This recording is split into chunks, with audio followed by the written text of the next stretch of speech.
बताइए question number 12 का क्या जवाब होगा। इतना देर लगेगा जी इस सब क्वेश्चन में, जल्दी बता दो।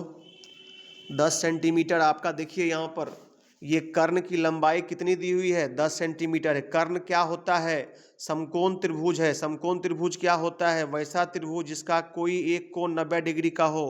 तो आप देख रहे हैं ये कोण जो है आपका, ये कोण क्या है, 90 डिग्री है इसमें।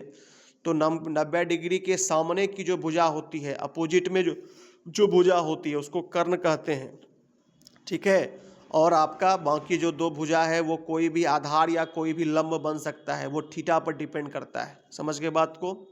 तो अब जो कर्ण होता है ना, वो कर्ण क्या होता है, सबसे बड़ी भुजा होती है समकोण त्रिभुज की, इसको याद रखना है, ठीक है ना। तो अपने को क्या पूछ रहा है, अपने को मान लीजिए ए बी पूछ रहा है, ठीक है ना।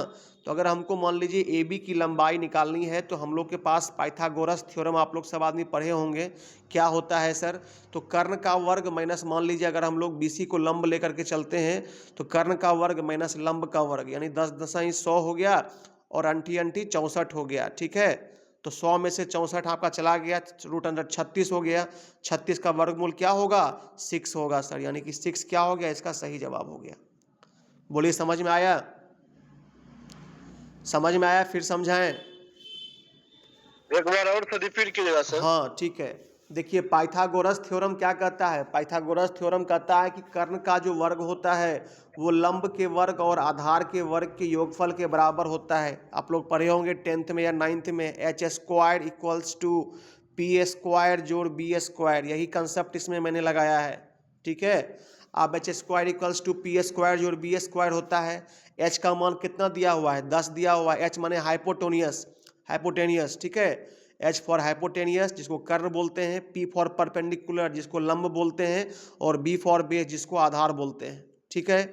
अब यहाँ पर देखें आप लोग, एच क्या है, कर्ण है सर।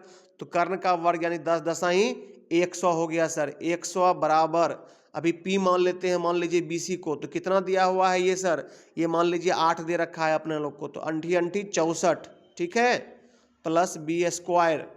अब देखिए 100 में से 64 चला गया तो कितना होगा, 36 होगा। 36 बराबर क्या हुआ सर, बी स्क्वायर। अब ये स्क्वायर इधर है, उधर जाएगा तो रूट में होगा, यानी बी का मान क्या निकलेगा, 6 निकलेगा। बी का मान क्या निकलेगा, 6 निकलेगा। यही ओके आपका सर। जवाब हो गया। अब बताइए किसी को अगर समझने में दिक्कत है तो फिर से रिपीट करेंगे हम। यहाँ तक समझ में आया 12 नंबर का जवाब। चलिए उसी बेसिस पर और क्वेश्चन है आपका, आ जाइए देख लेते हैं क्वेश्चन, ठीक है। अच्छा इसमें देख लीजिए आप लोग एक और चीज, इसमें जैसे मान लीजिए आपको ऑप्शन नंबर ए दिया है, तो यहाँ पर ये हो सकता है कि ये जो आप देख रहे हैं ना बीसी, ये 8 ले लीजिए, ठीक है। तो 100 10 दसाई 100 अंठी अंठी 64 हो गया, या फिर 6 ले लीजिए, 6 लेंगे तो कितना होगा, 36 होगा, ठीक है। और 100 में से 36 जाएगा तो 64 होगा। 64 का वर्गमूल 8 है, तो ये जो आप दिख रहा है ना ये 8 है। ध्यान दीजिए आप लोग, ये क्या है, 8 है, ठीक है। 8 है कि 6 है, क्या है जी, एक मिनट ठहर जाइए। ये आपका 6 है, ठीक है ना, 6 लेकर के बनाइए इसको। आपका आंसर जैसे ए दे रहा है तो उसको देख लीजिए, 100 हो गया आपका, कर्ण का वर्ग आपका 100 हो गया। अगर मान लीजिए इसको हम लोग 6 मान लेते हैं, 10 दसाई 100, 6 है 36, 100 में से 36 गया तो कितना आएगा, 64। 64 का वर्गमूल कितना होता है बाबू रे, तो 8 होता है, ठीक है। तो अगर मान लीजिए ये अगर 6 होगा, समझ रहे बात को, अगर 6 होगा तो 8 होगा, यहाँ इसका एक अलम मतलब आपका ए बी की लंबाई 8 होगा। और अगर मान लीजिए ये 8 होगा तो इसका क्या होगा, फिर 6 होगा। दोनों में से देख लीजिएगा, इसमें चूंकि क्लियर नहीं है 6 या 8 क्या दिख रहा है, तो हम लोग 8 पे बना दिए। अगर मान लीजिए इसको आप 6 पर बनाइएगा तो आपका ऑप्शन जैसे देख रहे हैं हम, ऑप्शन जो है वो 6 पर ही दे रखा है, ठीक है ना। तो अपना उसी पे रखिए, क्या दिक्कत है, कोई रहे नंबर से कोई फर्क नहीं पड़ता है, कंसेप्ट समझना जरूरी है। कंसेप्ट आप लोग समझ गए होंगे। चलिए अगला क्वेश्चन देख लीजिए, बस सेम कंसेप्ट पे बनाइए जल्दी से इसको। तो आप लोग BC का मान 15 सेंटीमीटर, देखिए क्लियर है ये, BC का मान 15 है, AC का मान 9 है। इसमें दिख रहा था क्या, हाँ इसमें देखिए 6 ही लिया है बाबू रे, ये देख लो इधर क्वेश्चन में, इसमें भी 6 ही लिखा था ये। तो 100 और 10 और 6 पर इसको बना लीजिएगा सब आदमी, तो जवाब आपको कितना आ जाएगा, 8 आ जाएगा तब, ठीक है ना। फिर से समझा दें क्या, जरूरी है समझाना, या समझ गए आप लोग, तो बोलिए जैसा बोलिएगा। अरे भाई समझ में आ गया तो बोलो ना हाँ, नहीं समझ में आएगा तो फिर नहीं समझ में आया तो फिर बताएंगे ना जी। आया समझ में हिमांशु, समझे? जी सर। जी सर। हाँ हाँ सर ठीक है। हाँ ठीक है, अगर ठीक है तो ठीक है, नहीं तो फिर समझा देते हैं, कोई दिक्कत नहीं है। चलिए आप उसी कंसेप्ट पे बताओ। 13 नंबर का जवाब बता दो जल्दी से, तो बना के बताओ तो क्या होगा जवाब 13 का। बना के बताएगा, हम पूछेंगे, आंसर देख के नहीं बोलेगा।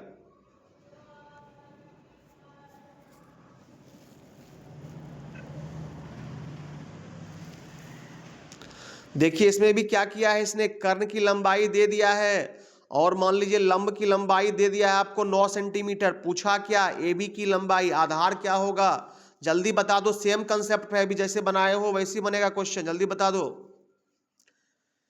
इस टाइप सर का 12 होगा। कितना होगा? सर 12। 12। कौन बोल रहे हैं, क्या नाम है? सर हिमांशु। हिमांशु बोल रहे हो, ठीक है। और बच्चे का जवाब बताओ भाई। 12 सर 12। 12 होगा। जी सर। चलो और बच्चे का बताओ जवाब, और लोग बताइए। कंसेप्ट सेम है, जो अभी पीछे जस्ट बताए हैं वही कंसेप्ट है। चलिए ठीक है, 12 आया है, समझ लीजिए। जिसको नहीं आया है, सेम कंसेप्ट है, बार बार मैं बोल रहा हूँ। क्या करना पड़ेगा सर, देख लीजिए, राइट रूट लगा देते हैं। 15 है, 15 का वर्ग कितना होता है सर? 225 होता है सर। 15 का वर्ग माइनस कर दिए, ये कितना है सर? 9 है सर। तो 9 नमा 81 हो गया सर, कोई दिक्कत नहीं है, ठीक है। 225 माइनस 81 कितना होगा जी? 225 में 81 को माइनस करेंगे तो 144 आता है क्या? हाँ 144। जी सर। 144 आएगा। 144 का वर्गमूल क्या होता है? 12 होता है 12। सर, समझे? ये क्वेश्चन आएगा एक एग्जाम में, आप लोग इसको समझ लीजिए बढ़िया से।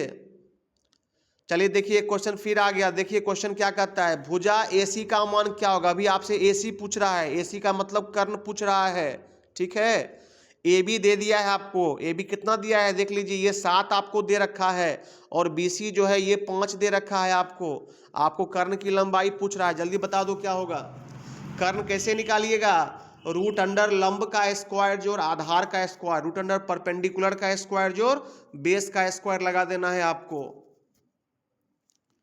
जल्दी बता दो इसका जवाब क्या होगा। रूट अंडर लंब का स्क्वायर जोड़ आधार, कर्ण पूछ रहा है इसलिए। बाकी मान लीजिए आधार पूछेगा, लंब पूछेगा तो कर्ण के वर्ग में से बाकी जो भुजा दी उसको घटा करके रूट के अंदर कर लेना है, जैसा करते हैं हम लोग 2 क्वेश्चन में। इसमें क्या पूछ रहा है, कर्ण का वर्ग पूछ रहा है, दोनों को जोड़ देना है। जो अगल बगल है लंब और आधार, उसके वर्ग को जोड़ करके रूट निकाल दीजिए, वही जवाब आएगा आपका। देख लीजिए क्वेश्चन को, मैं समझा देता हूँ क्या है क्वेश्चन सर। क्वेश्चन है सर कि आपको बेस दे रखा है, आपको लंब दे रखा है। तो देखिए 7 49 5 25, ठीक है। कितना आया सर? तो 9 5 14, 4 2 6 1 7 हो गया। रूट अंडर 74 आया सर। अब 74 देखिए आप लोग, सब आदमी देखिएगा, सिर्फ 74 का वर्गमूल अंठी अंठी 64, ठीक है। 64 और 9 नमा 81, तो 81 और 64 के बीच में ही होगा सर। तो कौन सा होगा नियरेस्ट देखना है। तो एक बार आप लोग इसमें थोड़ा सा मेहनत करना पड़ेगा आप लोगों को। क्या मेहनत करना पड़ेगा कि जैसे मान लीजिए 8.2 है, 8.2 को आप एक बार 8.2 से मल्टीप्लाई कर दीजिएगा, ठीक है ना। तो 74 के जो नियरेस्ट आएगा वही आपका सही आंसर होगा, ठीक है ना। मेरा बात समझे ना। जैसे 8.6 गुना 8.6 कर दिए तो सपोज डैट कि आपको आ गया, वो कितना आ गया, मान लीजिए 73.48 आ गया, 73.58 आ गया सपोज डैट, ठीक है ना। तो वही क्या होगा, मतलब जो 74 के सबसे नियरेस्ट होगा, सबसे नज़दीक होगा, वही आंसर क्या होगा आपका, सही हो जाएगा।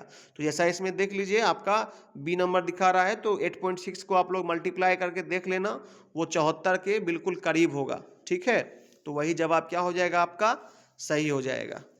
आप लोग क्वेश्चन ये एग्जाम में कंफ्यूज करने के लिए बच्चा को देता है, तो इसमें यही कंसेप्ट है कि बस इसको क्या करना है, आप निकाल लीजिए 74 जैसे आया, बाकी ऑप्शंस जो है उसको मल्टीप्लाई करके देख लीजिए, जो 74 के सबसे करीब होगा वही जवाब क्या होगा, सही हो जाएगा आपका। चलिए यहाँ तक में किसी बच्चे को कोई दिक्कत है तो काइंडली फिर से रिपीट कर लीजिए, पूछ लीजिए मेरे से, मैं स्क्रीन पर दे दिया हूँ। अगर नहीं दिक्कत है तो आगे का कंसेप्ट पढ़ेंगे हम लोग। किसी क्वेश्चन में, किसी प्रश्न में किसी बच्चे को अगर दिक्कत हो तो काइंडली पूछ लीजिए, हम लोग आगे बढ़ेंगे। चलिए ठीक है, नहीं दिक्कत है तो बहुत बढ़िया बात है। चलिए अगला क्वेश्चन क्या है भाई, देख लीजिए आपका L1:L2 बराबर 2:3। ठीक है, यहाँ देखिए क्वेश्चन दिख रहा है सबको स्क्रीन पर। L1 अनुपात L2 बराबर 2:3 है। ठीक है, L2 की लंबाई क्या है यदि कुल लंबाई 2.75 मीटर है? जल्दी बताइए कौन इसका जवाब बताएंगे। क्वेश्चन का जवाब, क्वेश्चन समझ में आया? L1 अनुपात L2 कितना दिया हुआ है? 2:3 दिया हुआ है सर। पूछ क्या रहा है सर? L2 का वैल्यू पूछ रहा है सर, जबकि रेशियो क्या है आपका L1 L2 का 2:3 है सर, और कुल लंबाई कितना है सर? 2.75 है सर। तो कैसे बनाएंगे इस क्वेश्चन को सर? तो मान लेंगे, क्या मान लेंगे कि सर जो अनुपात है सर वो अनुपात हमारा x है। ठीक है, रेशियो जो हमारा है x है सर। ठीक है ना, L1 L2 का अनुपात कितना है? 2:3 है, यानी कि L1 जोड़ L2 बराबर हम लिख सकते हैं 3 जोड़ 2 यानी 5x। कोई दिक्कत नहीं है। कैसे होगा सर? L1 बराबर 2x, L2 बराबर 3x, तो L1 जोड़ L2 बराबर 5x। यहाँ तक कोई दिक्कत किसी बच्चे को?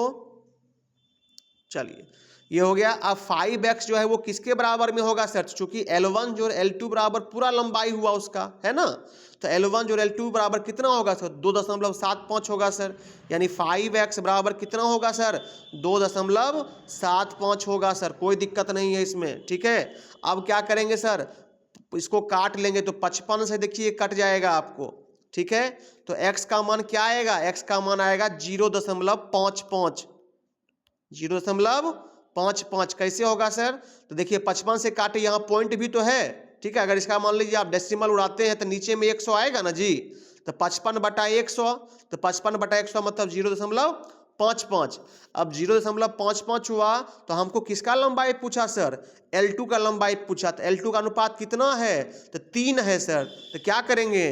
तो 0.55 को सर 3 से गुना कर देंगे, सीधा बात है। तो 55 किया कितना होता है? 165 होता है। 165 वाला जवाब देखिए 1.65 इसका जवाब होना चाहिए। हाँ देखिए ऑप्शन नंबर सी में आपको ये आंसर दे रखा है, यानी 1.65 क्या होगा इसका सही जवाब होगा। हम एक बार फिर से समझा रहे हैं, समझिए। L1 मान लीजिए, जैसे सपोज करिए कि ये क्या है ना, ये एक L1 L2 का योग है। ठीक है ना, एक मान लीजिए रस्सी ही है। ठीक है, जिसका अनुपात क्या है, मान लीजिए इसको 1 कर देते हैं यहाँ से यहाँ तक, तो 2:3 का जो है अनुपात है। 2 ये हो गया, 3 ये हो गया। ठीक है, अब क्या कहता है कि पूरा लंबाई, जैसे इसका पूरा लंबाई हम लोग को दे रखा है कितना? 2.75। तो पूरा जो आपका अनुपात है वो कितना है L1 L2 का? 2:3 है सर। तो जिसको जोड़ लेंगे 3 2 5x, 5x किसके बराबर होगा? तो पूरे लंबाई के 2.75 के। x का मान निकाले 0.55 आया सर। अब 0.55 को क्या करेंगे? हमको किसका मान पूछ रहा है? तो हमको पूछ रहा है L2 का मान।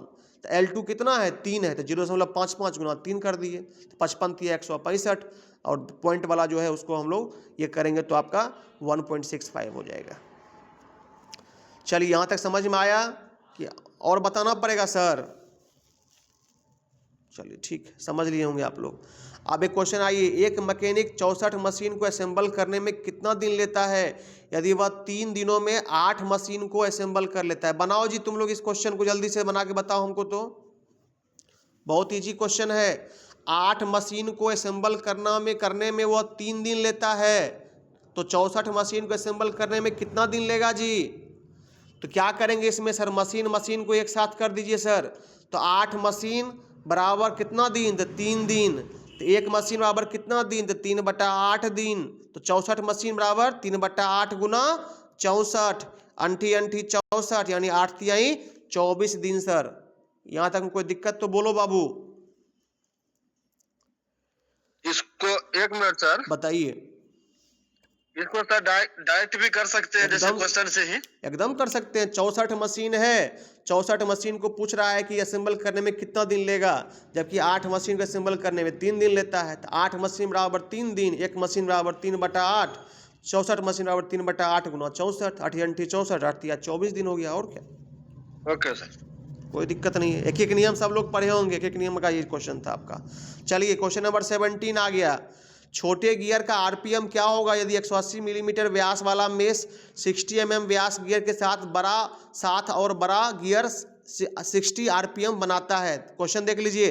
छोटे गियर, जैसे मान लीजिए आपका मोटरसाइकिल है, मोटरसाइकिल में 2 गियर मान लीजिए लगा हुआ है, छोटा गियर है, बड़ा गियर है, ठीक है ना। आरपीएम का मतलब होता है रिवॉल्यूशन पर मिनट, मतलब 1 मिनट में जो चक्कर लगाता है कोई गियर, वही उसका आरपीएम हुआ, ठीक है। तो छोटे गियर का आरपीएम क्या होगा, यदि 180 मिलीमीटर व्यास वाले मेष 60 मिलीमीटर व्यास गियर के साथ, और बड़ा गियर कितना बना रहा है, बड़ा गियर का देखिए, बड़ा गियर का आपका आरपीएम कितना है, 60 आरपीएम है, समझ गए बात को। और उसका व्यास देखिए यहाँ ध्यान दीजिए, 180 मिलीमीटर व्यास वाले में 60 मिलीमीटर व्यास गियर के साथ, और बड़ा गियर आपका 60 आरपीएम बना रहा है, ठीक है ना। What will be the RPM of smaller gear, आपको स्मॉलर गियर का आरपीएम पूछ रहा है, जबकि क्या है 180 मिलीमीटर डायमीटर का जो आपका क्या है गियर है, ठीक है ना, वो किसके साथ मेश कर रहा है, छोटे गियर के साथ, जिसकी व्यास क्या है 60। मेश का मतलब होता है मिल के चलना, समझ गए ना। तो बड़ा जो डायमीटर वाला गियर है वो छोटे डायमीटर वाले गियर के साथ मिल करके चल रहा है, जबकि क्या है आपको 60 मिलीमीटर वाले जो गियर है, ठीक है ना, उसका आपको क्या पूछ रहा है, आरपीएम पूछ रहा है। जबकि बिगर जो आपका गियर है उसका आरपीएम दे रखा है, कितना है, तो 60 आरपीएम है। बना के जल्दी बताओ, इसका क्वेश्चन का जवाब क्या होगा। बड़ा गियर का आरपीएम दे रखा है सर, छोटा गियर का आरपीएम हमसे पूछ रहा है, बस इतना ही क्वेश्चन है। जल्दी बता दीजिए क्या जवाब होगा इसका, जल्दी बता दीजिए, दिमाग लगाइए सब आदमी।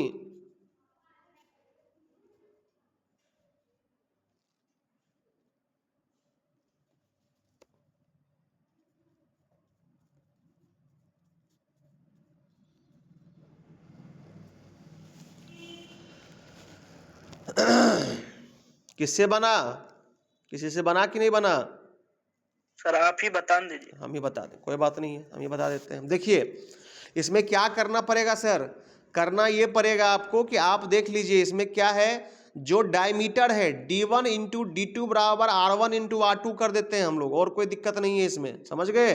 जैसे मान लीजिए क्या करेंगे सर, 180 मिलीमीटर का मान लीजिए किसका क्या है, 180 मिलीमीटर का इसका व्यास दे रखा है, समझ के बात को। अगर मान लीजिए कि बड़ा गियर का हमको आरपीएम कितना दे रखा है, 60 दे रखा है, समझ गए बात को। तो चूंकि मेश जब करके चलेगा तो क्या होगा, दोनों बैलेंस हो जाएगा, संतुलित हो जाएगा, ठीक है ना। तो संतुलित होगा तो क्या करेंगे, बड़ा वाला गियर का जो व्यास है गुना उसका आरपीएम बराबर छोटा गियर का जो व्यास, छोटा व्यास वाला जो गियर है, छोटा व्यास वाला गियर कितने का है सर, तो 60 है सर, 60 उसका 60 मिलीमीटर दे रखा है, देख लीजिए आप लोग, ये देखिए 60 मिलीमीटर छोटा गियर का आपका व्यास है, ठीक है।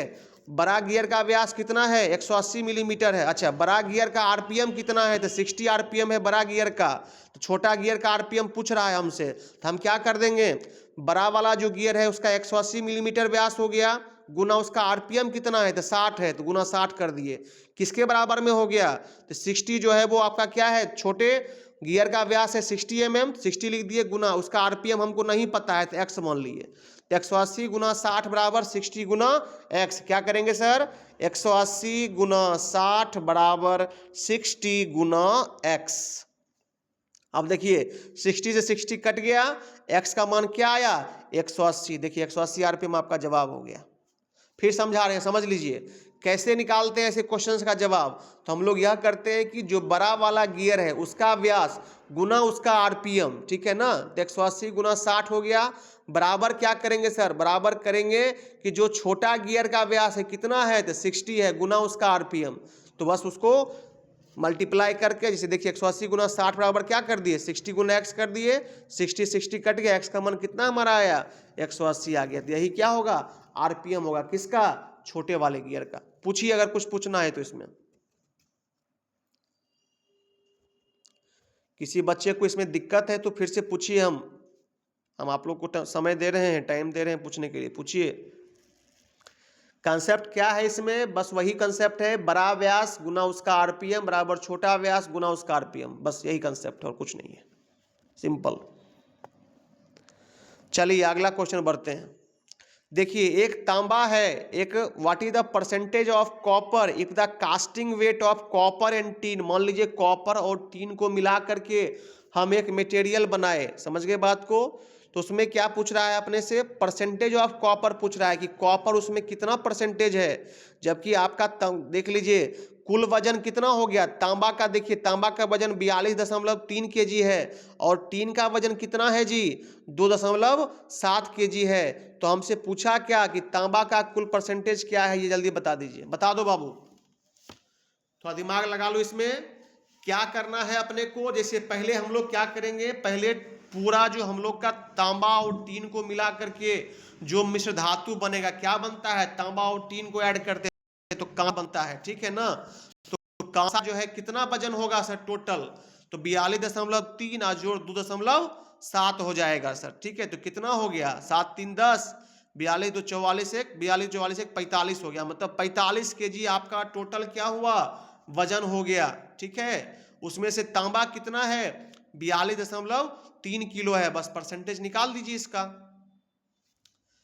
समझ में आया क्वेश्चन। जैसे मिश्र धातु कितना होगा, जो तांबा और टीन को मिला के क्या बनेगा, कोई ना कोई मिश्र धातु तो बनेगा, तो क्या बनेगा, तो कांसा बनता है।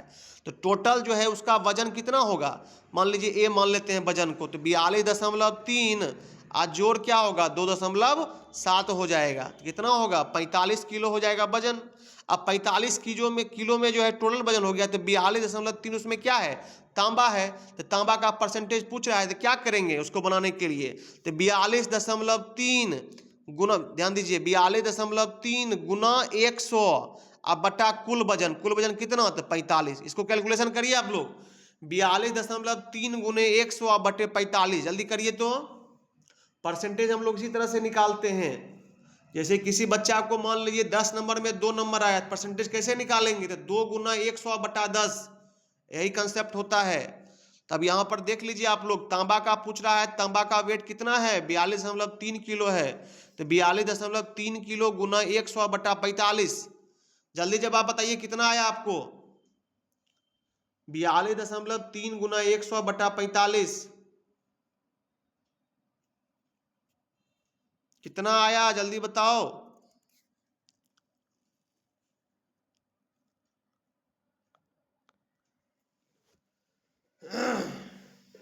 जल्दी बताइए कितना जवाब आया, 42.3 गुना 100 बटा 45।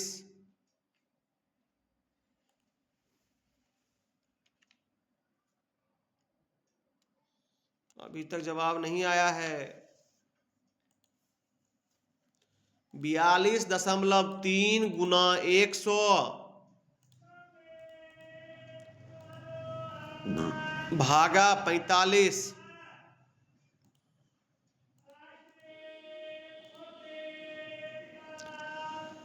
अरे भाई 94 तो आ रहा है एग्जैक्ट, देखो ना 42.3 गुना 100 बटा 45 कीजिएगा तो आपको 94 आ रहा है, 94। आप लोग गुना करके देख लीजिएगा इसको, इतना ही आ रहा है, 94% आपको आ रहा है। क्या गौरव कुमार, गौरव कुमार बोल भी नहीं रहा है, जी सर, जवाब नहीं आ रहा है जी, सवाल नहीं हो रहा है सर।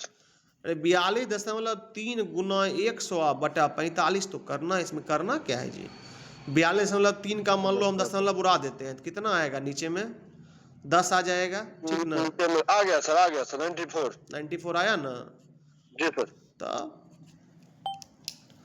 चलिए ठीक है, आप लोग भी कर लीजिएगा, 94 ही आपको आएगा। अगला क्वेश्चन बढ़ते हैं हम लोग। साइकिल के टायर को 300 रुपया में बेचते हैं, 25% का लाभ होता है, करें मूल्य, जल्दी बता, ये सब क्वेश्चन एकदम हवा में उड़ना चाहिए जी, जल्दी बता दो इसका जवाब क्या होगा। साइकिल के टायर को 300 में बेच दिए, 25% का प्रॉफिट हो गया, तो करें मूल्य क्या होगा।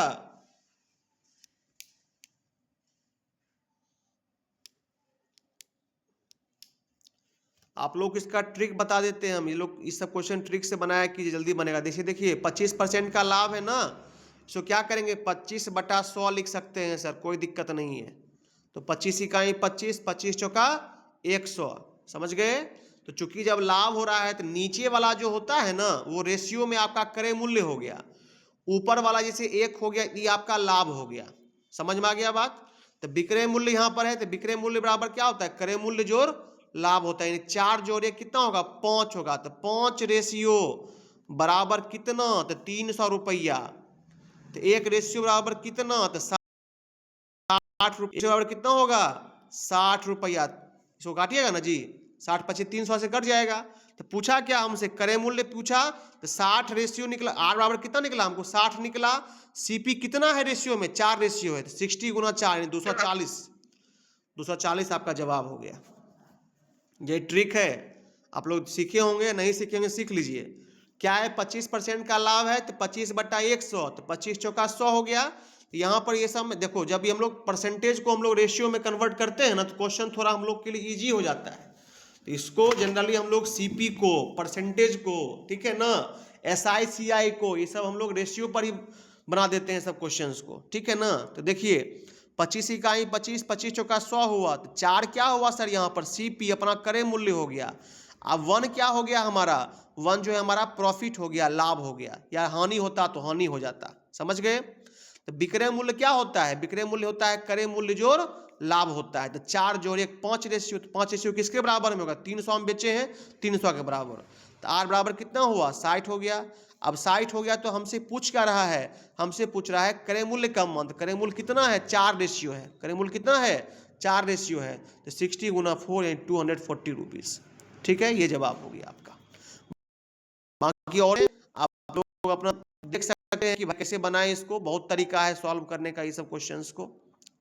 चलिए अगला क्वेश्चन क्या कहता है, 80.5 के रूपांतरण का दशमलव अंश क्या होता है। 18.5 के रूपांतरण का दशमलव अंश क्या होता है। 18.5 को क्या करना है, इसको जो है बदलना है, किसमें बदलना है जी, डेसिमल में बदलना है। जल्दी बना के बताओ आप लोग, तो इसको जल्दी बताइए, तो क्या जवाब होगा इसका।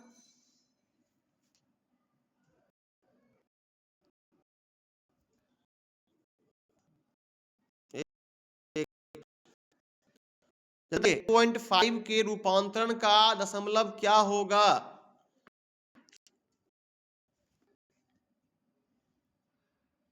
Incoming call from Babu Roy. 18.5% के रूपांतरण का दशमलव अंश क्या होगा। 0.185। हाँ सही जवाब निकला है। कैसे हुआ रे गौरव, कैसे जवाब निकला, कैसे जवाब निकाले इसका। सर एक दशमलव में है सर ने पॉइंट हटा दिए, ठीक, पॉइंट हटा के नीचे लेके चला 10, ठीक, उसके बाद फिर उसको जो 100 से फिर गुना 100 कर दिए। हाँ सही बोल रहा है। देखो कैसे हुआ है 18.5, 100 करके उसके बाद हाँ परसेंटेज के बदले क्या होगा 100 हो जाएगा सर, क्लियर है। किसी भी संख्या में अगर परसेंटेज लिखा होता है इसका मतलब है कि वो 1/100 से गुना हो रहा है, सीधा समझ लीजिए कंसेप्ट, ठीक है ना। तो नीचे में आपका 100 हो गया, अब इसका दशमलव उड़ा दीजिए, कितना आएगा 10 आएगा, है ना। तो 185/1000 हो गया, तो 185/1000 हुआ। अब इसको क्या करना है, पॉइंट में हम लोगों को चेंज करना है। तो कैसे करेंगे, 3 जीरो है ना, 1 2 3, 3 जीरो देख लीजिए, 3 अंक के बाद हम लोग क्या करेंगे दशमलव दे देंगे। तो दे दीजिए दशमलव यहाँ पर 0.185 लिखिए या 0.185 लिखिए, एक ही बात। तो 0.185 इसका सही जवाब, यानी कि ए नंबर इसका सही जवाब हो गया। अब बोलिए यहां तक में किसी बच्चे को कोई दिक्कत है इन सारे क्वेश्चंस में, तो काइंडली हमसे पूछ लीजिए। यहां से लेकर के यहां तक आपको बता दिए हम, बताइए यहां तक में कोई दिक्कत हो किसी बच्चे को तो एक बार पूछ लीजिए हमसे। ये देखिए ये जो आपका 12 नंबर क्वेश्चन है ये पाइथागोरस थ्योरम पर था। 12 नंबर 13 नंबर 14 नंबर ये तीनों क्वेश्चन आपको पाइथागोरस थ्योरम पर था, ठीक है। और ये आपका जो है क्वेश्चन नंबर 15 16 ये सारे क्वेश्चंस क्या हैं, कुछ रेशियो बेसिस पर थे, कुछ अनुपात था, कुछ परसेंटेज था।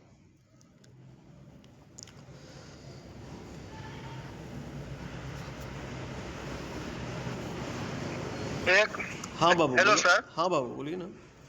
बोले सर एक सर ये जो है ये आरएम वाला आरपीएम वाला सर क्वेश्चन जो है 17 नंबर, हाँ हाँ एक सही इसको नहीं समझे सर। देखिए इसमें क्या है ना, जैसे मान लीजिए कि अभी कोई गाड़ी है, ठीक है ना, तो गाड़ी में गियर तो प्रयोग होता है ना जी। तो उसमें मान जी लीजिए सर, जी बड़ा सर। गियर भी रहता है, छोटा गियर भी रहता है। तो बड़ा गियर और छोटा गियर दोनों जो है ना साथ मिल के चलता है, समझे ना बात ओके को। सर। तो बड़ा गियर का जो आरपीएम, आरपीएम का मतलब होता है कि 1 मिनट में वो गियर कितना बार घूमेगा, उसी को उसका आरपीएम बोलते हैं। समझ गए जी बात सर। को। जी सर। रिवोल्यूशन पर मिनट यानी 1 मिनट में लगाने वाले चक्कर को हम लोग क्या बोलते हैं, उसका आरपीएम बोलते हैं, ठीक ना। अब जी जैसे सर। मान लीजिए बड़ा गियर है, तो बड़ा गियर जब घूमेगा तो उसका अपना आरपीएम होगा। छोटा गियर जो होगा वो छोटा गियर का अपना आरपीएम होगा। तो जनरली देखते होंगे आप लोग कि कोई छोटी चीज ज्यादा नाचती है बड़ी चीज की तुलना में, है कि नहीं। तो जी अब सर। क्या है ना कि अब क्वेश्चन में क्या दिया कि दोनों गियर मेश करके चलता है, यानी मिल के चलता है। जब मिल के चलता है तो बड़ा गियर का आपको व्यास दे दिया कि 180 मीटर, 180 मिलीमीटर जो है बड़ा गियर का व्यास है, ठीक है ना।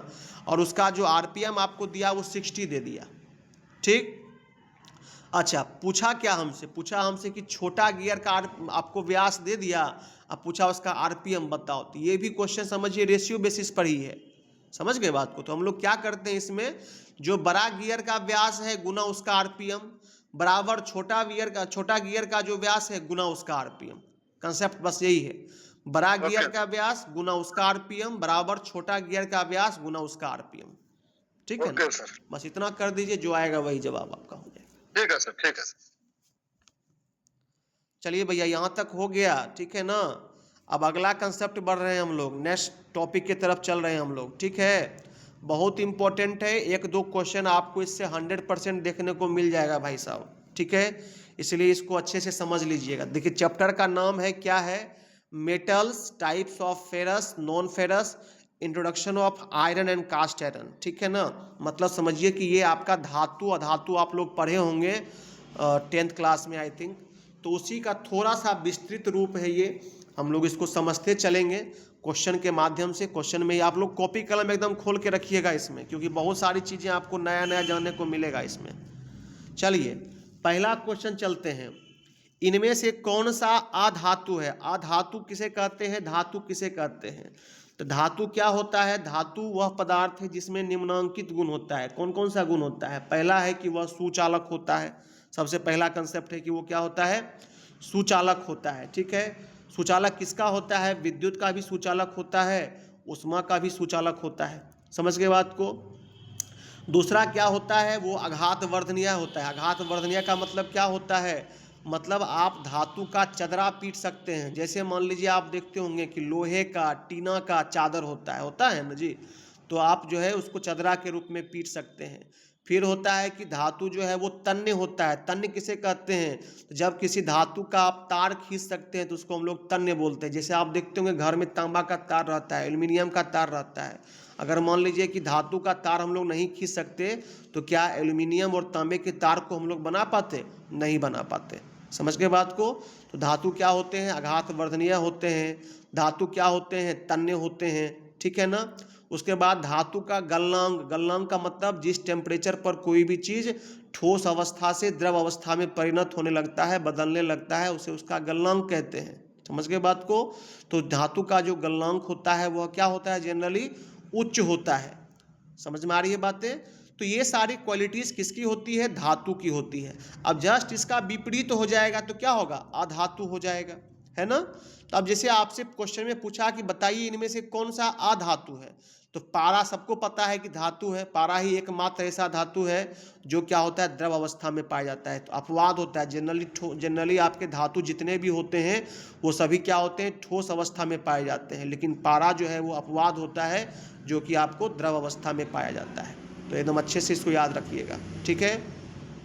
आगे क्या क्या है सर, ग्रेफाइट है। तो ग्रेफाइट कहाँ प्रयोग होता है, आपका पेंसिल का जो लीड होता है, पेंसिल में जो काला काला हम लोग छीलते हैं निकलता है, वो क्या होता है, वो ग्रेफाइट ही होता है।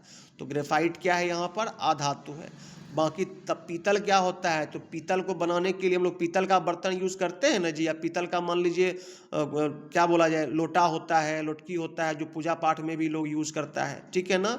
तो किस चीज़ से बनता है सर पीतल, तांबा और जस्ता का मिक्सचर जो होता है, मिश्रण जो होता है, या उसको हम लोग मिश्र धातु कह सकते हैं, एलॉय बोलते हैं अंग्रेजी में। तो उसी को हम लोग क्या कहते हैं, पीतल कहते हैं। जब तांबा और जिंक को मिलाने पर जिस मिश्र धातु का निर्माण होगा उसको हम लोग क्या कहेंगे सर, पीतल कहेंगे सर, ठीक है। लोहा, लोहा के बारे में सबको पता है, बताने की जरूरत नहीं है।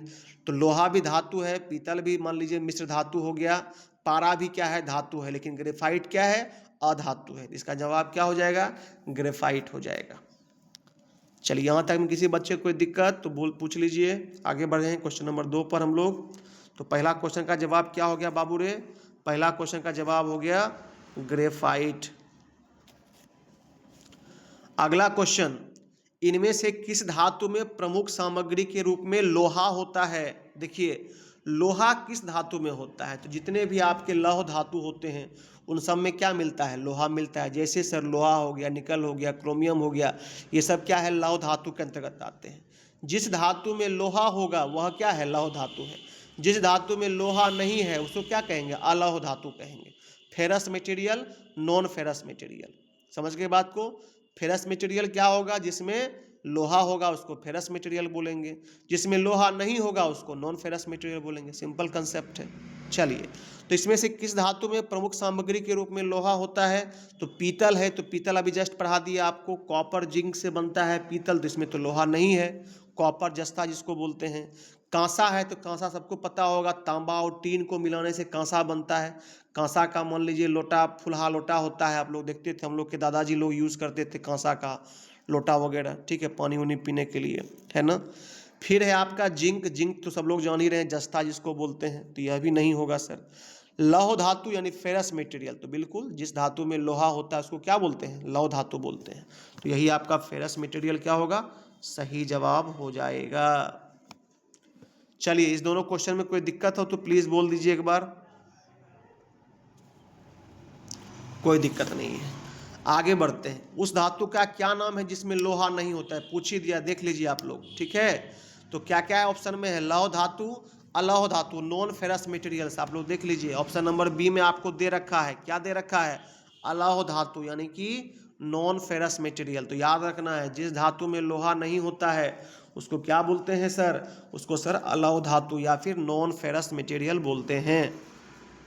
चलिए अगला क्वेश्चन, क्वेश्चन नंबर 4, विद्युत लैंप में फिलामेंट के रूप में किस मिश्र धातु का प्रयोग करते हैं, तो सबको पता होगा टंगस्टन का प्रयोग करते हैं। क्यों करते हैं, क्योंकि टंगस्टन का गलनांक क्या होता है, उच्च होता है। यही कारण है कि टंगस्टन का प्रयोग विद्युत लैंप के फिलामेंट में किया जाता है। चलिए बताइए क्वेश्चन नंबर 4 तक में कोई दिक्कत है किसी बच्चे को तो एक बार पूछ लीजिए हमसे। 1 2 3 4 क्वेश्चन हो गया आपका।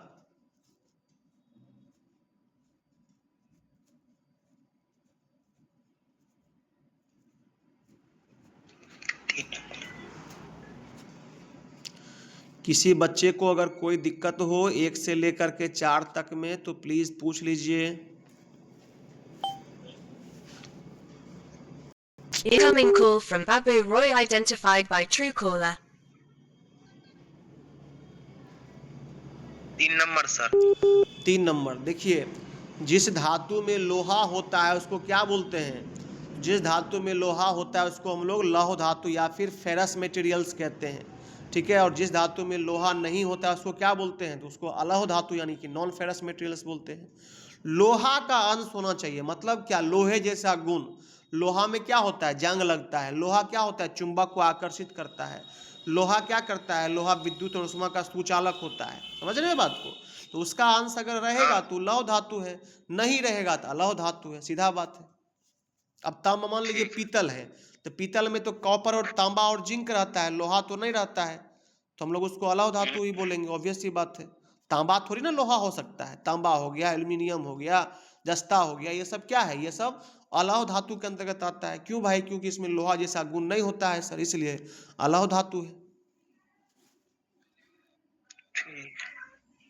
और किसी बच्चे को कोई दिक्कत तो प्लीज पूछ लीजिए, बाद में फिर हम पूछते हैं तो आप लोग नहीं जवाब दे पाते हैं, इसलिए आपसे निवेदन है कृपया आप लोगों को कोई डाउट हो तो प्लीज पूछिए।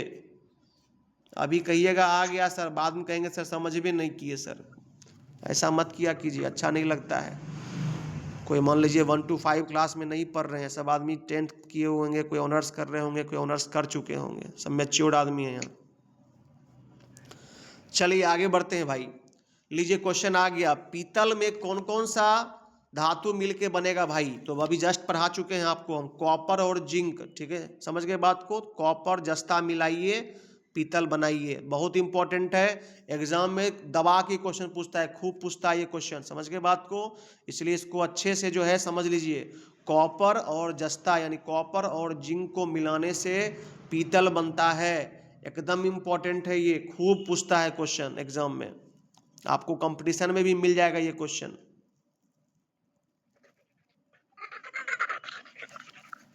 चलिए यहां तक हो गया, आगे बढ़ता हूं मैं।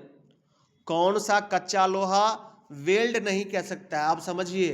कच्चा लोहा पहले क्या होता है ये कंसेप्ट समझ लीजिए आप लोग सब आदमी लोहा पढ़े होंगे, तो लोहे का कुछ अयस्क होता है, जैसे मान लीजिए आप लोग लोहे के अयस्क के बारे में, हेमेटाइट के बारे में पढ़े होंगे, ठीक है ना, कि हेमेटाइट जो होता है वो किसका अयस्क होता है, लिख लीजिए कॉपी में, खाली भगवान का आरती नहीं हो रहा है, भजन नहीं कर रहे हैं हम लोग, कॉपी में लिखते चलिए ये सब क्वेश्चन। लोहा का जो अयस्क होता है वो क्या होता है सर, हेमेटाइट होता है सर। हेमेटाइट क्या है सर, तो हेमेटाइट अयस्क है। अब अयस्क क्या होता है सर, तो अयस्क और खनिज दो चीज़ें होती हैं। खनिज देखिए, खनिज और अयस्क सभी क्या होता है, जमीन के नीचे खुदाई करके ही मिलते हैं, समझ गए बात को। तो खनिज और अयस्क में इतना ही अंतर होता है कि खनिज जो होता है उसमें, उससे सारे खनिज से आप धातु नहीं निकाल सकते हैं, समझ गए बात को।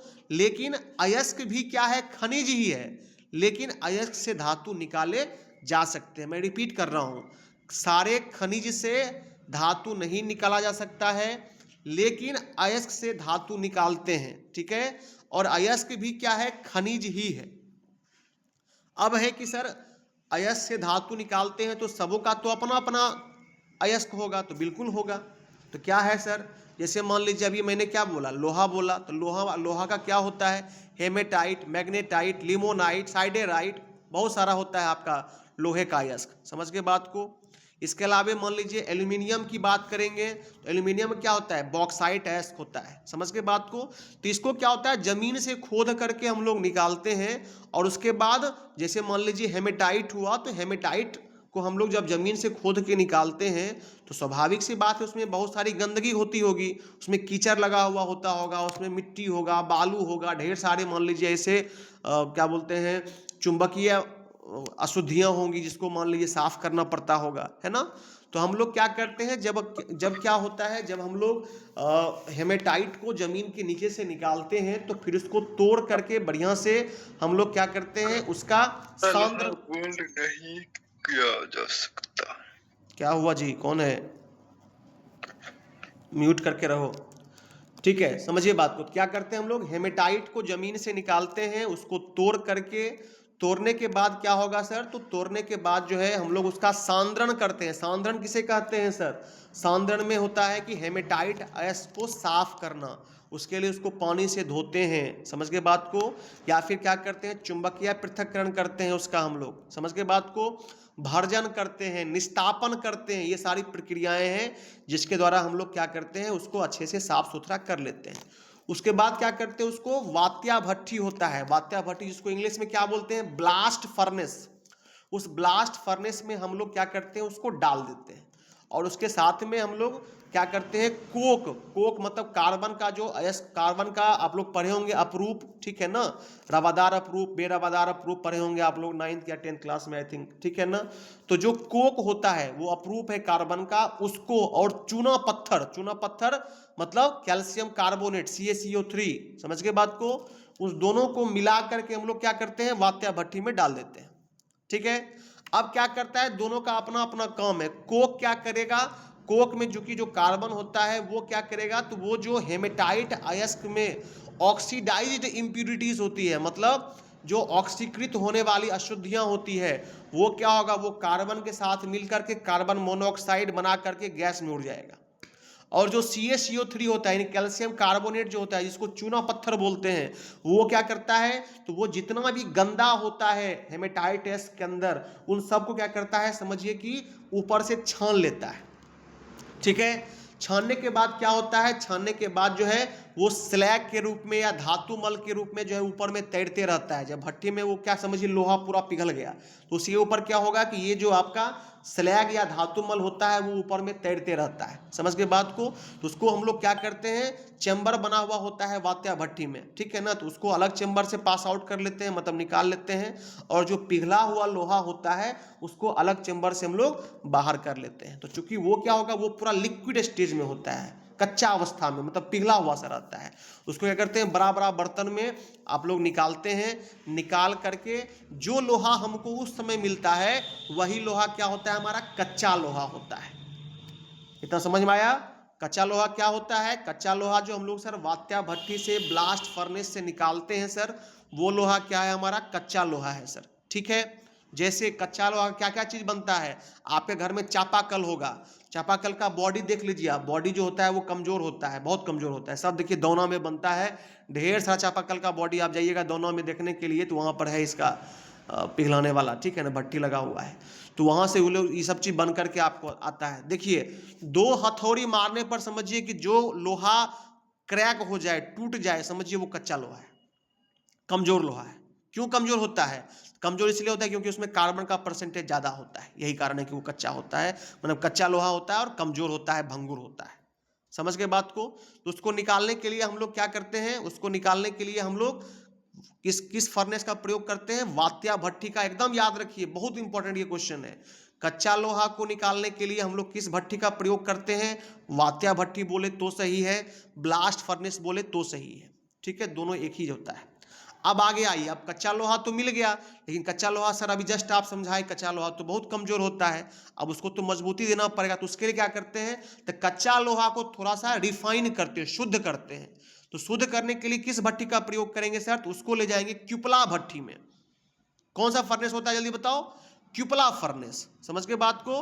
तो क्यूपला फर्नेस में वही फिर क्या करेंगे, कच्चा लोहा का जो लिक्विड होगा उसको साथ में मान लीजिए कि आपका कोक और चूना पत्थर फिर मिला के उसको रिफाइन करते हैं। किस भट्टी में करते हैं, क्यूपला भट्टी में करते हैं।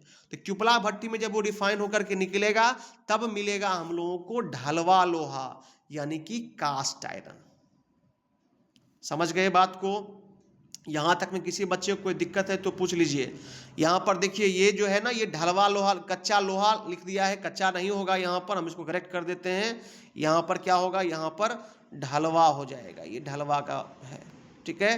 तो कौन सा ढलवा लोहा वेल्ड नहीं हो सकता है, समझ बात को, कौन सा ढलवा लोहा वेल्ड नहीं हो सकता है। तो ढलवा लोहा जो है वो अलग अलग प्रकार का होता है, जिसमें क्या होता है, ग्रे कास्ट आयरन होता है, मेलिएबल कास्ट आयरन होता है, चिल्ड कास्ट आयरन होता है, और नॉड्यूलर कास्ट आयरन होता है, जो कि आपको ऑप्शन में दिया हुआ है, आप देख सकते हैं। Grey cast iron, white cast iron, समझ गए बात को, मेलिएबल कास्ट आयरन और नॉड्यूलर कास्ट आयरन, ये क्या है, ढलवा लोहा का टाइप है। तो इसमें किसमें हम वेल्डिंग नहीं कर सकते, ये पूछ रहा है आपसे। तो जो आपका व्हाइट कास्ट आयरन होता है उसमें आप चाह करके भी वेल्डिंग नहीं कर सकते। क्यों भाई, वेल्डिंग कीजिएगा भैया, आपका जो रॉड होता है ना वही घुस जाएगा उसमें, तो वेल्डिंग नहीं होगा, ठीक है। तो याद रखिएगा, कच्चा लोहा बनाने के लिए किस भट्टी का प्रयोग होता है सर, तो कच्चा लोहा बनाने के लिए वात्या भट्टी का या ब्लास्ट फर्नेस का प्रयोग होता है, जिसको पिग आयरन भी बोलते हैं हम लोग, पिग आयरन बोले, कच्चा आयरन बोले, एक ही बात है। फिर मान लीजिए पूछेगा ढलवा लोहा या कास्ट आयरन को बनाने के लिए किस भट्टी का प्रयोग होता है, तो क्यूपला भट्टी का प्रयोग होता है। अभी आएगा वो, देख लेना आप लोग। चलो क्वेश्चन नंबर 7 चलते हैं। अब मशीन के पुर्जों की ढलाई के लिए किस धातु का व्यापक रूप से उपयोग। अब देखिए मशीन का, जैसे मान लीजिए अगर आप लोग लेथ मशीन देखे होंगे तो लेथ मशीन का एक भाग होता है जिसको बोलते हैं बेड, BD बेड, समझ के बात को। तो जो बेड होता है ना, वो बेड क्या होता है, वो ढलवा लोहा का ही बना होता है। लेकिन पूछता है क्वेश्चन में कि कौन ढलवा लोहा का बना होता है, तो वो आपका ग्रे कास्ट आयरन का बना हुआ होता है। अब सवाल है कि सर क्यों होता है ऐसा, सर काहे इसी का बनाते हैं। इसलिए बनाते हैं क्योंकि ये क्या होता है, ये थोड़ा सा भार को सहने वाला होता है और कंपन को बर्दाश्त करने वाला होता है। जो ढलवा लोहा वाइब्रेशन को बर्दाश्त कर सकता है, चूंकि मशीन है, मशीन में क्या होता है जब वो चलेगा ना तो बहुत वाइब्रेशन होता है, कंपन होता है, समझ गए बात को। तो वाइब्रेशन को जो बर्दाश्त कर सकता है हम लोग क्या करेंगे, हम लोग उसी लोहे का प्रयोग करते हैं मशीन्स वगैरह की बॉडी बनाने के लिए, समझ गए बात को। या फिर मशीन्स में जैसे हम अभी जस्ट मैंने आपको पढ़ाया कि ढलवा क्या नाम है, लेथ मशीन है, लेथ मशीन का बेड जो बना हुआ होता है वो बेड क्या होता है आपका कास्ट आयरन में भी, कौन सा कास्ट आयरन, तो ग्रे कास्ट आयरन का ही बना हुआ होता है, इसलिए इसको इंपॉर्टेंट है, ध्यान रखिएगा। चलिए क्वेश्चन नंबर 8 बढ़ जाते हैं, देख लीजिए आ गया क्वेश्चन। लोहा अयस्क से कच्चा लोहा प्राप्त करना है, यानी कि पिग आयरन, ये देखिए यहाँ ऊपर लिखा हुआ है पिग आयरन। तो पिग आयरन के लिए हम लोग किस भट्ठी का प्रयोग करेंगे सर, तो लौह अयस्क से अगर हम लोगों को पिग आयरन बनाना है तो पिग आयरन बनाने के लिए जस्ट अभी हमने आपको पढ़ाया था ब्लास्ट फर्नेस यानी कि वात्या भट्ठी, ये देख लो आ गया ना जी। उसी तरह से कास्ट आयरन के लिए भी पूछ देगा आगे आपको, तो कास्ट आयरन देखिए नीचे डी में देखिए कपुला लिखा हुआ है, क्यूपला, ये कास्ट आयरन का होगा डी नंबर में जो है सो। इलेक्ट्रिक फर्नेस जो होता है वो स्टील के लिए होता है, समझ गए, जब स्टील हम लोग बनाते हैं ना तो उसके लिए हम लोग इलेक्ट्रिक फर्नेस का प्रयोग करते हैं। ब्लास्ट फर्नेस का यूज हम लोग किस में करते हैं, कच्चा लोहा बनाने के लिए करते हैं। और क्यूपला फर्नेस का प्रयोग किस में करते हैं, तो हम लोग क्यूपला फर्नेस का प्रयोग ढलवा लोहा या फिर कास्ट आयरन बनाने के लिए हम लोग करते हैं। अब आप लोग बताइए भाई साहब कि यहाँ तक में कोई दिक्कत है तो पूछ लीजिए एक बार हमसे, किसी भी प्रश्न में कोई दिक्कत लग रही है तो प्लीज़ पूछ लीजिए, बहुत इंपॉर्टेंट टॉपिक है, थोड़ा सा डीप भी है, तो हम आपको एकदम शॉर्ट में खींचे हैं, इसमें घुसिएगा तो बहुत इसमें डीप नॉलेज है।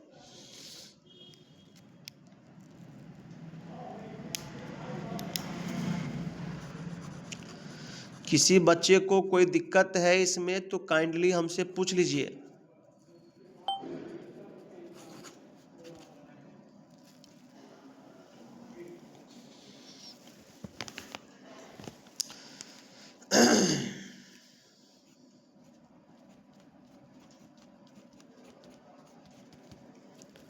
चलिए ठीक है, फिर नहीं आप और कोई दिक्कत होगा तो आप लोग देख लेना, हम लोग नेक्स्ट क्लास में डिस्कस कर लेंगे इसको।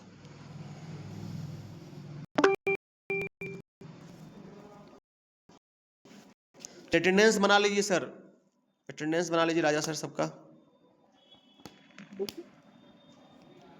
ठीक है सर, बन गया है अटेंडेंस बन गया है। किसी बच्चे को और कोई दिक्कत भी है इसमें, कौन कौन जुड़ा हुआ है अभी, गौतम है, सिद्धू है, गौरव है, शुभम है, हिमांशु है, रवि है, और कौन कौन है जी।